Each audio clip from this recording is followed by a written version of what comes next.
দুনিয়াতে আপনার আমার মন্ত্রী মিনিস্টার গরিব দুঃখী কাউকে ছাড়বে না, সবাইকে হিসাব নিবে আখেরাতে, যে ভালো কাজ কয়টা করছো আর খারাপ কয়টা করছো। আর সবচেয়ে থেকে বড় কথা হচ্ছে যে সবার আগে হিসাব নিবে নামাজের, যে নামাজ তুমি কয় ওয়াক্ত পড়ছো। এই যে 12 ঘন্টা 24 ঘন্টা সময় দেয়, সময় পাও, এই সময়টা কোথার থেকে আসে? এই যে নিঃশ্বাসটা পালাইতেছে, এটা কোথার থেকে আসে? একমাত্র আল্লাহ তাআলা দেয়। সো এটাকে করতে হলে আগে সময়টাকে বেশি করো। 12 ঘন্টা ডিউটি করতে পারো, টানা করতে পারো, অথচ 5 মিনিট সময় হয় না নামাজের জন্য। তো নামাজটা গুরুত্ব দাও না, তুমি কাজের প্রতি গুরুত্বটা তোমার বেশি। সো এই হিসাব সব সময় সব দেওয়া লাগবে।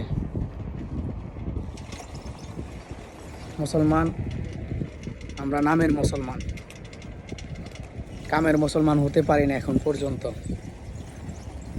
সো আল্লাহ সবাইকে